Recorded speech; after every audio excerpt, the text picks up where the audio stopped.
వాళ్ళు అనేది ఏంటి మేజర్గా, నేనంట వైసీపీ నాయకుడి గురించి అంటే ఆయనకి జైలుకి వెళ్ళిపోవాలి, అరెస్ట్ చేయాలంటే ఆయన అంటే క్లాస్ తీసుకున్నారు అంటున్నారు. మీరు చెప్పండి, నిజంగా ఒక క్రైమ్ చేసిన వాడిని నేను చెప్పాలా? అంటే ఒకటి జైలుకి వెళ్ళిపోయి ఒకళ్ళకి ఏదైనా అయిపోతే దానివల్ల జనసేన ఎదుగుతాడు, పవన్ కళ్యాణ్ ఎదుగుతాడు. అంత దిగజారుడు మైండ్ సెట్ ఉందా అసలు? దానికోసం పాలిటిక్స్కి వస్తాం. అసలు మీరు పాలిటిక్స్లో మీరు ఎంపీ ఇలాంటి వాళ్ళు ఎవరు పాలిటిక్స్లో లేనప్పుడు కదా నేను వచ్చి రోడ్డు మీదకి వచ్చి ఆ రోజున వైఎస్ రాజశేఖర రెడ్డి గారు ముఖ్యమంత్రిగా ఉన్నప్పుడు కదా నేను నా తుపాకీని సరెండర్ చేసి కదా నేను పాలిటిక్స్కి వచ్చింది. ఏం మాట్లాడతారు మీరు? ఎంత తెగింపు ఉంటే వస్తాం, ఎంత తెగించే గుణం ఉంటే వస్తాం పాలిటిక్స్కి. అలాంటి నేను కూర్చోబెట్టంటే వైసీపీ నాయకుడు అంటే ఆయన జైలుకి వెళ్ళాలని నేను చెప్పానని ఈయన ఊహించుకొని చెప్తారు. అదో పెద్ద న్యూస్ అది. మరి మీరందరికీ కళ్ళుకి ఏం కనిపించట్లేదండి? మీ అందరికీ సమస్యలు కనిపించట్లా? ఎంతసేపు వైసీపీ నాయకుడు జైలును ఇవేనా? నేను వెళ్ళి ప్రధానమంత్రి గారితోటేను అమిత్ షా గారితో మాట్లాడితే ఇవే కనిపిస్తాయా? ఇంకేం ఉండవు మాకు సమస్యలు? దేశ భవిష్యత్తు గురించి మాట్లాడమా? ఆంధ్రప్రదేశ్ అభివృద్ధి గురించి మాట్లాడమా? కూర్చోబెట్టి వీళ్ళని జైల్లో పెట్టండి, వాళ్ళని జైల్లో తీయండి, వీళ్ళ నడుంకి బెల్ట్ కట్టేయండి, వాళ్ళ గొలుసులు ఇవే చెప్తాం చిన్నాలి. ఆయన వాళ్ళకి చెప్పాలా? వ్యవస్థకి నేను చెప్పాలా? ఏసీబీ కోర్టులోనూ వాళ్ళకి క్రైమ్స్ లేవా? రిజిస్టర్ అవ్వలేదు, వాళ్ళు కోర్టులకు వెళ్ళవు, కోర్టులు పనిచేయట్లేదు, కోర్టులకు మేము చెప్పాలా? సుప్రీంకోర్టు జడ్జిలకు తెలియదా ఎవరు నేరం చేశారు, ఎవరు చేశారని తెలియదా? మేము చెప్పాలా? ఇది నన్ను ఇన్సల్ట్ చేయడం కాదు, అమిత్ షా గారిని ఇన్సల్ట్ చేయడం కాదు, వ్యవస్థని అవమానపరచడం. నేను ఎందుకు పట్టించుకోనంటే Newton's third law, for every action there is an equal and opposite reaction. చర్యకి ప్రతిచర్య ఉంటుంది. కర్మ వదలదు ఎవరిని,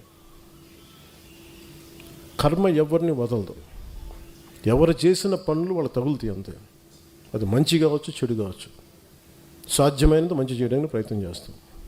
అలాంటిది నేను కూర్చోబెట్టి వాళ్ళని జైల్లో పంపించండి, వీళ్ళని జైల్లో పెట్టండి ఏంటి? ఆ సెంటిమెంట్ అంతా కూర్చోబెట్టి మీరు ఏదైనా అయిపోదామనా?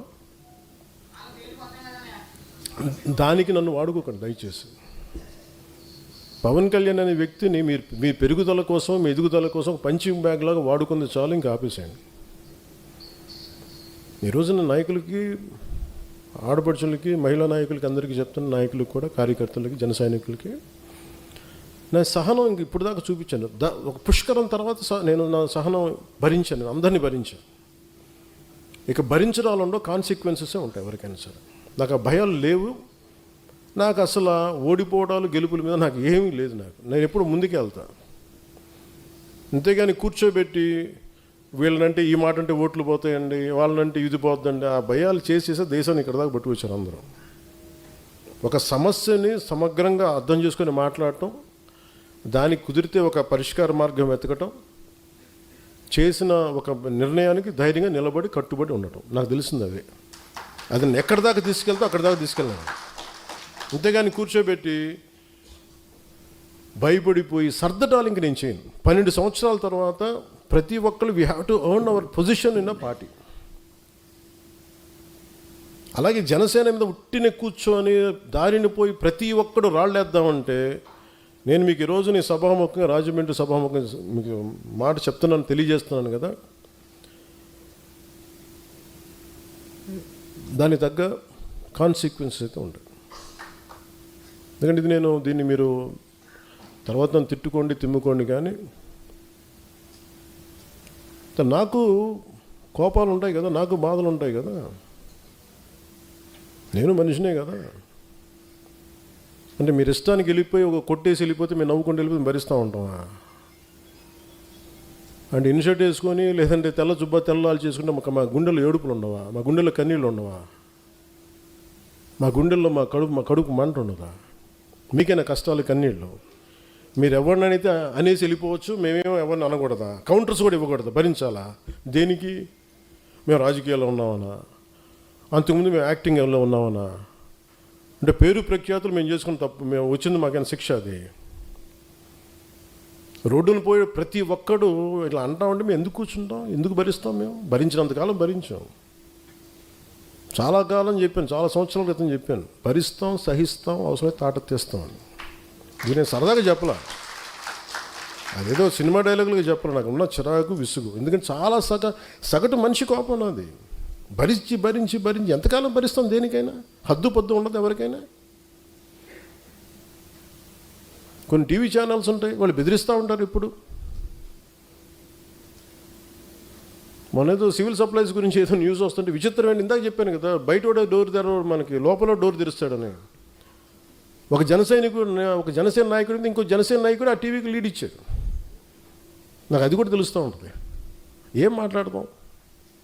సివిల్ సప్లైస్ ఏదో రైస్ ఇట్లా ఉంది, అది ఇదని మాట్లాడితే నాకు ఆశ్చర్యం కలిగింది.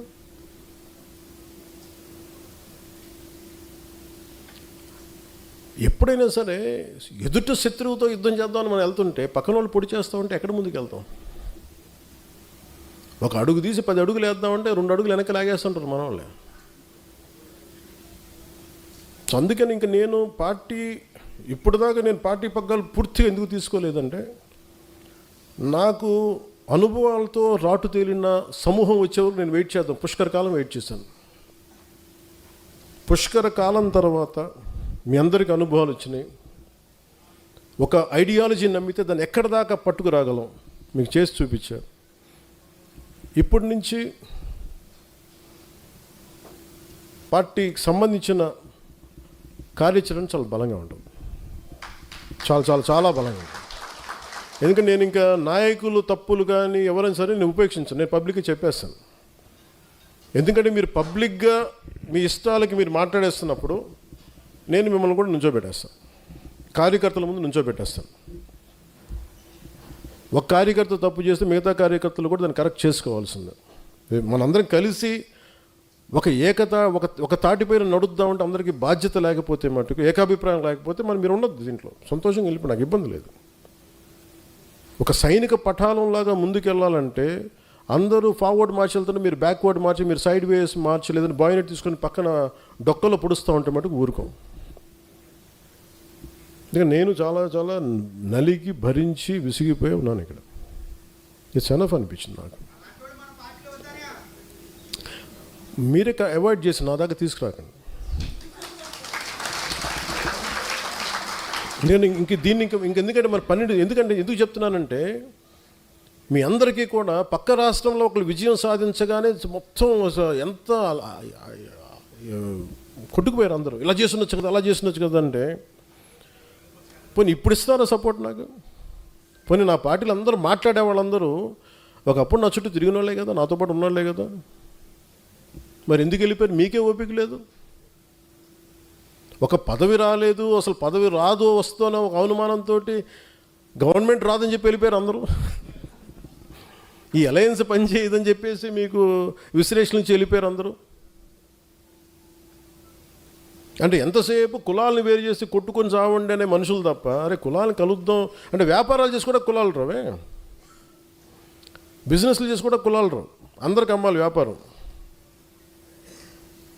కన్వీనియంట్గా మాట్లాడి ఈ ఆంధ్రప్రదేశ్ బాగుపడద్దు అనిపిస్తుంది ఒకసారి నాకు. కులాలను రెచ్చగొట్టే గొడవ ఏంట్రా బాబు మీ అందరికీ? ఇది ఒక సోషల్ ఫ్యాక్ట్, ఒక సామాజిక సత్యం, భరించాలి, తప్పదు. సడన్గా విశ్లేషకుల గురించి ఏదో మాట్లాడుతుంటే ఆయనకు సంబంధించిన ఒక కులం ఒక లెటర్ హెడ్లుగా అయితే చూశాను నేను, నా దగ్గర పంపించారు. అసలు ఇలా ఇబ్బంది పడుతున్నారంటే నేను చెప్పాను, ఇందులో కులం ఎక్కడుందన్నాను, ప్రాంతం ఎక్కడుంది అంటే. విశ్లేషించేటప్పుడు విశ్లేషకుడికి ఎవరినైతే విశ్లేషిస్తున్నాడో అతనికి కులం కానీ అతనికి ప్రాంతం కానీ వర్తించదు. కానీ మనం తిరిగి కౌంటర్స్ ఇచ్చేటప్పుడు మటుకు వాళ్ళ కులం వాళ్ళ ప్రాంతం వర్తిస్తుంది. అంటే అమిత్ షా గారిని మనం ఏదైనా అనేసేయచ్చు, పవన్ కళ్యాణ్ ఏదైనా అనేసేయచ్చు, వాళ్ళు మటుకు మనం ఏదైనా అంటే మటుకు నేను నా కులం నా ప్రాంతం మటుకు అలా ఎలా కుదురుద్దా? అన్నీ మీ కన్వీనియన్స్కే, మేమేంటి చేతులు కట్టుకొని కూర్చున్నాం? మేమందరం మీ ఇష్టానికి కూర్చొని మాట్లాడితే మా కోపాలు రావా? మాట్లాడతాం. అందరికి ఎన్నిసార్లు భయపడిపోతాం అనుకుంటున్నారా? ప్రతిదానికి, ప్రతి ఆర్గ్యుమెంట్కి. ఏ ఆర్గ్యుమెంట్ ఇదే చెప్తున్నాను, ఇలా భయపెడదాం అనుకునే వాళ్ళకి చెప్తున్నాను కదా. వైఎస్ రాజశేఖర రెడ్డి గారు బతికున్నప్పుడు, ముఖ్యమంత్రిగా ఉన్నప్పుడు, తిరిగి ఆయన రెండోసారి ముఖ్యమంత్రి అయినప్పుడు అక్కడే ఉన్నాం, ఎక్కడ పారిపోవాలి, అక్కడే ఉన్నాం. అంత తెగించున్నాను పాలిటిక్స్లో, గుర్తుపెట్టుకోండి. మీరు కూర్చోబెట్టి మీ కన్వీనియంట్ ఆర్గ్యుమెంట్స్ తీసుకొచ్చి ఇలా మాట్లాడితే జనసేనని హ్యాండిల్ చేయాలి, ఎంత తెగించి వచ్చానంటే నాకు ఎంత తెగింపు ఉంటుందో మీరు ఎంత ఊహించుకుని తక్కువ, గుర్తుపెట్టుకోండి. మీకు ఎంత యుద్ధం కావాలి అంటే నువ్వు కోరుకున్నంత యుద్ధం ఇవ్వగలవు. అది నీ కెపాసిటీ. అది నువ్వు ఎంత చేస్తే నేను ఇంత చేస్తాను, నువ్వు అంత అంటే అంత, నువ్వు ఎంత అంటే అంత. కాకపోతే నేనంటే నేను చాలా విఘ్నత ఉన్నవాడిని, విచక్షణ ఉన్నవాడిని కాబట్టి నేను పరిధిలో మాట్లాడతాను. స్థాయి దాటాను అనుకోండి, నాకు ప్రాణాలు పెద్ద లెక్కేం లేదు. నాకు పిల్లలు ఉన్నారు, కుటుంబం ఉంది, అన్నీ వదిలేసుకొని రాగలను. నువ్వు రాగలవా? నేను రాగలను. పోగొట్టు కూడా నాకు ఇంత ఉంది, అన్నీ పోగొట్టు కూడా సిద్ధంగా ఉండే పాలిటిక్స్కి వచ్చా. మీరు రాగలరా? నన్ను విమర్శించేవాళ్ళు మీరు రాగలరా? నేను రెడీ దానికి. మీరు ఎక్కడ ఎలాంటి గొడవలు పెట్టుకుంటారో చెప్పండి, నేను రెడీ దానికి.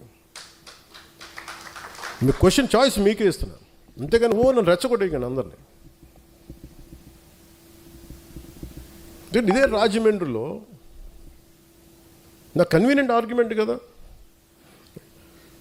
అంటే ఈరోజు టాపిక్ ఎందుకు తీసుకున్నానంటే, విశ్లేషకుడి గురించి ఎందుకు తీసుకున్నానంటే, జగన్ అనే ఒక వ్యక్తి ఆయన జైలుకి వెళ్ళిపోతే పవన్కి ఏదో మరి వాళ్ళ పిచ్చి లాజిక్ ఏంటో నాకు అర్థం కాదు, కానీ ఆ తెలివితేటలు నాకు అర్థం కాదు. కానీ మరి అలాంటప్పుడు అదే తెలివితేటలు దాన్నే బేస్ చేసుకుని చంద్రబాబు గారు జైల్లో ఉన్నారు కాబట్టి రైట్ టైంలో పాలిటిక్స్ మనం ఇప్పుడు వెళ్ళిపోదాం, ముఖ్యమంత్రి అయిపోవచ్చు అనుకోవచ్చు కదా. అది కూడా పాసిబిలిటీ ఉంది కదా. అలా అనుకుంటే అయిపోతావా? అలా అనుకుంటే జరిగిపోతాయి. ఏమో అన్నీ నువ్వు జరగచ్చు, జరగకపోవచ్చు, but that is not my value based కదా. నా మోరల్ ఫైబర్ వర్క్ అది కాదు, నా మోరల్ ఫ్రేమ్ వర్క్ అయితే అది కాదు. ధైర్యంగా నిలబడి మాట్లాడి శత్రువు బలంగా ఉన్నప్పుడు కొడతాను నేను, గుర్తుపెట్టుకోండి. శత్రువు బలహీనంగా ఉన్నప్పుడు నేను కొడను, బలంగా ఉన్నప్పుడు నేను బలంగా కొడతాను. అంతేగా నేను కూర్చోబెట్టి నువ్వు బలహీనంగా ఉండి నీకు జబ్బు వచ్చినప్పుడు తోసినట్లు, నువ్వు బాగా ఆరోగ్యం పుంజుకో, బాగా బలంగా పెరుగు, అప్పుడు కొడతాను నేను. అందుకని మీరు ఇవన్నీ కూర్చోబెట్టి నా దగ్గర వచ్చాయి. అలాగే టీవీ ఛానల్స్ కొన్ని ఉన్నాయి, మీరు 2-3 ఆర్టికల్స్ వేస్తారు, వెంటనే నేను ఈరోజు చెప్తున్నాను, అలాంటి అన్ని టీవీ ఛానల్స్ కానీ కొంతమంది certain websites, certain social media handles, మీరందరూ ప్రభావితం చేసే స్థాయిలో మీరు ఉన్నారనుకున్నారు కాబట్టి మేము కూడా మీకు ఎదురుదాడి చేస్తాం, గుర్తుపెట్టుకోండి. మీరు మమ్మల్ని వ్యక్తిగతంగా అంటే మేము కూడా మిమ్మల్ని అంతే ఈక్వల్ అండ్ ఆపోజిట్ అని చెప్పాను కదా. నువ్వు నన్నంటే నేను కూడా నిన్ను అంతే అంట, నువ్వేమంటావు నేను అదే అంట. చాయిస్ నీకు ఇస్తున్నా. ఎందుకంటే సహనం, మితిమీరిన సహనం చేతకంతనం అయిపోతుంది.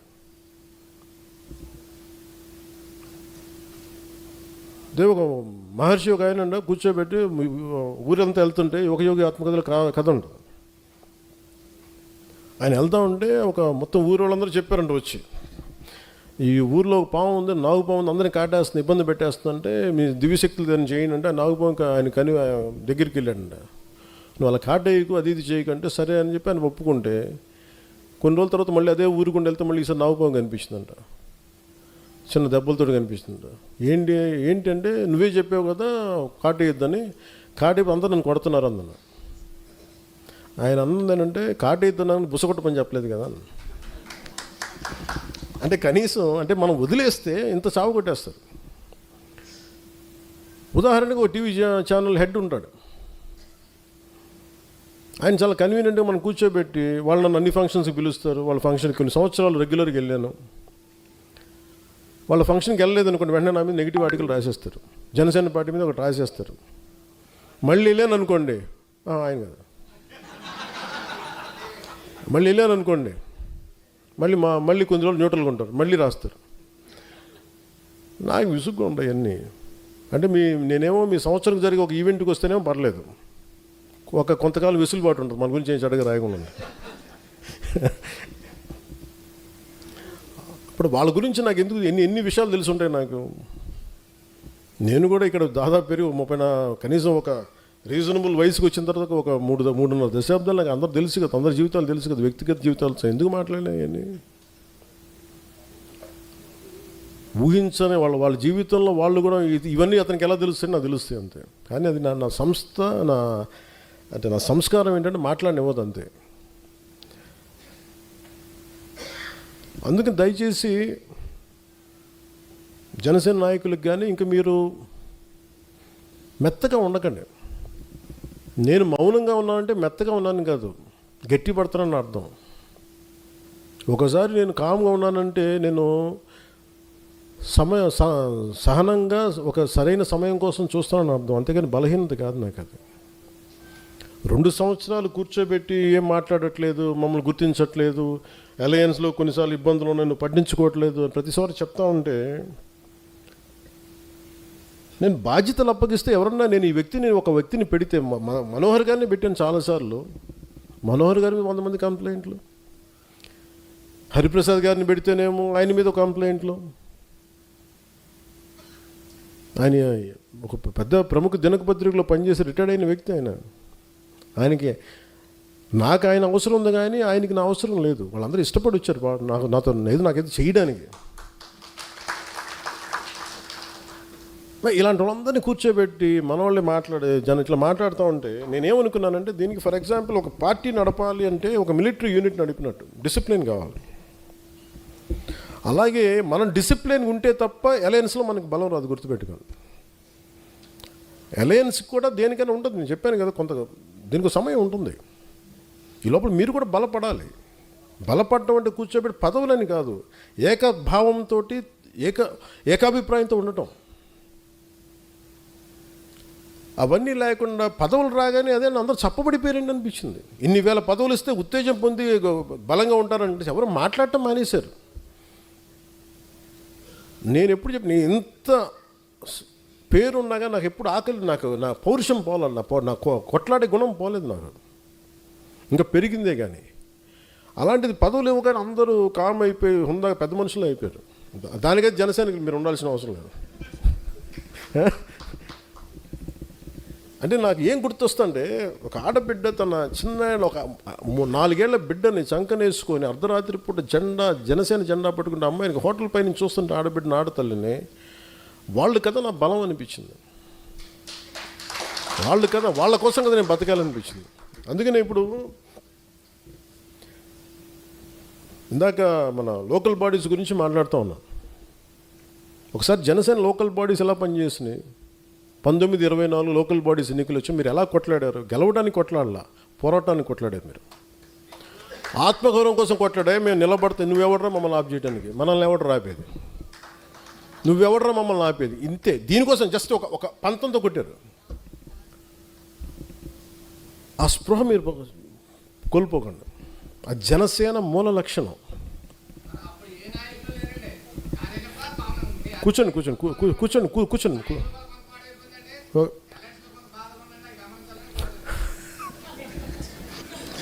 కుటుంబం నాకు బాధలు లేకుండా ఉంటా.